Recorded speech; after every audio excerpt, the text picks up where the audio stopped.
Do Americans have cars that nag at you?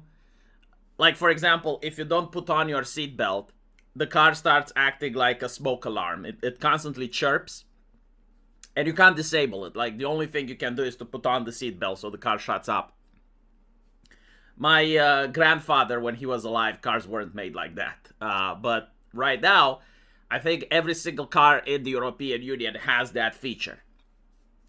And so when you look at it, the feature is not necessarily bad. It's a little bit annoying, I suppose, when you're in the parking lot and you want to take the seatbelt earlier, or you're on private property and you're driving and you just don't feel like wearing a seatbelt. Like, the feature can become really annoying.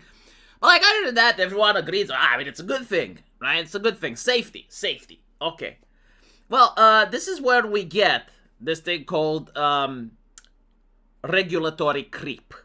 It starts with something small, and then it's like, well, okay, if we have this, why not have something more? And so this is what the leftists like to call normalizing, right? Like, we can't have racist jokes because it normalizes racism. But we can actually have the government interfering in the private market, acting like mommy and daddy, because that doesn't normalize the government being your mommy and daddy.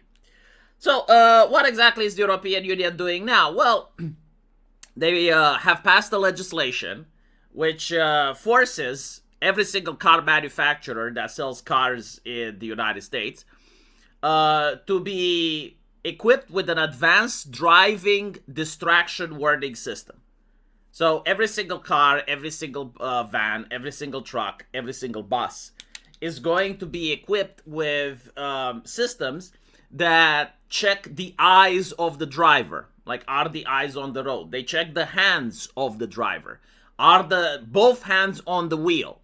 So basically, if you have one hand on the wheel, well, the car starts beeping until you put both hands on the wheel. Again, like, a lot of concerned women and mothers are like, wow, this is amazing. Like, finally the government is doing something. Because we as grown adults, we're imbecile, we're stupid, but the managerial class manages us for our safety. In reality, what this means, though, is surveillance in every single car.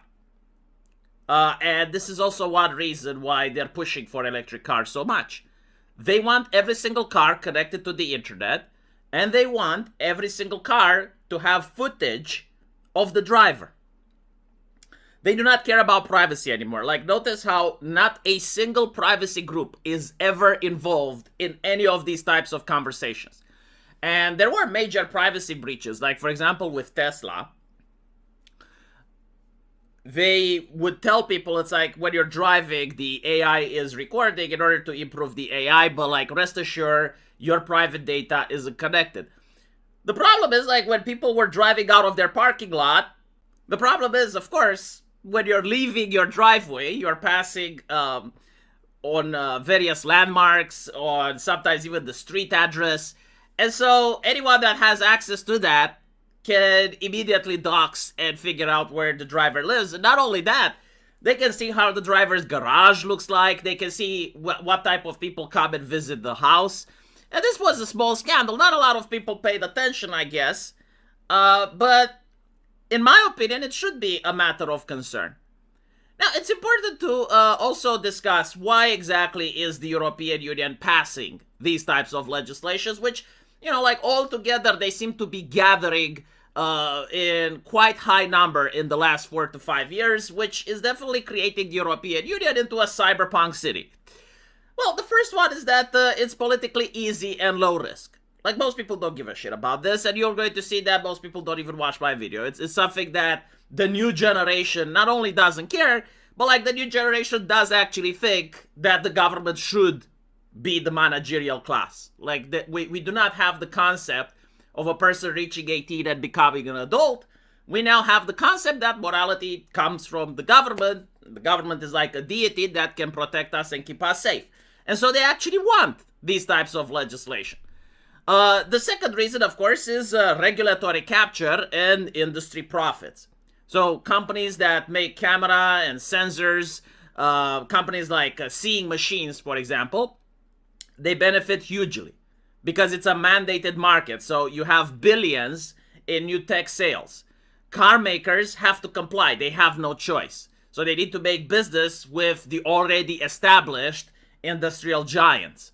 Now, once the hardware and cameras are everywhere is installed, it becomes cheap to expand functions later. So the government can always say, okay, well, now you have a camera that can make sure that people have both hands on the wheel.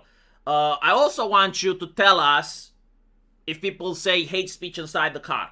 I also want you to tell us if people drive the car to a protest that we believe it's unauthorized, right? Like, it's pretty much like how regulatory capture works. It starts with something that everyone agrees with, but then the government also has other plans. And finally, it's the paternalism and the control creep, right? Like, the modern government, as I said, is built around the concept of we know better. And we need to intervene in every single day life aspects of our citizens. Usually when you go at the internet and you talk to Zoomers, they will say something like, well, you know, like the thing that you do affect us all. And in a way they're right? Like car crashes affect us all.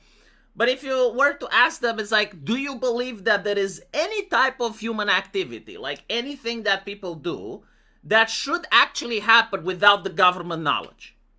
Like, for example, if I sit in my bed and I watch TV, like, is it possible if the government doesn't have a say in it? And the answer is no. Like, there is absolutely nothing that they believe human beings should do without the government having a say in it. And so, this is part of a wave, right? Intelligence speed assistance, which is already rolling out. You have black box data recorder, emission trackings. The government is getting more and more powers in order to unironically act like a god. And when I say this, I'm not exaggerating, because like never in human history did this technology actually exist. Like even in the Soviet era, they couldn't actually track what every single person is doing, what every single person is thinking. They were limited by manpower. They were limited by how many informers you can have. But like in the future, if the government has access to all your browsing data, and that's another thing that the European Union wants, if they destroy internet privacy by forcing every single person to use an ID before going online to prove that they're an adult, if they manage to hack Apple's cloud, not by, you know, like requesting the data of a person they suspect it's a criminal, but basically like asking Apple and other social media websites to give access, third back door for the government so that they can check on whatever person they want at any time.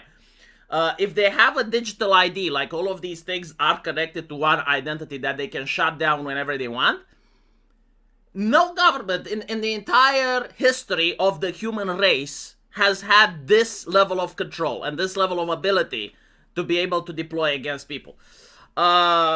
And so, yes, we are going towards the cyberpunk utopia.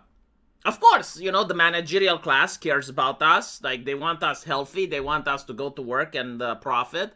And surely, it's not going to be for anything else than our own good. In Romania, when, you know, we had the experience of going through communism, we do unironically believe that the government wants our own good, and so we need to desperately fight so they don't take our own good away from us. But what can you do? You know, this is the new generation. This is what the Zoomers want, and so we're going to have to live through it.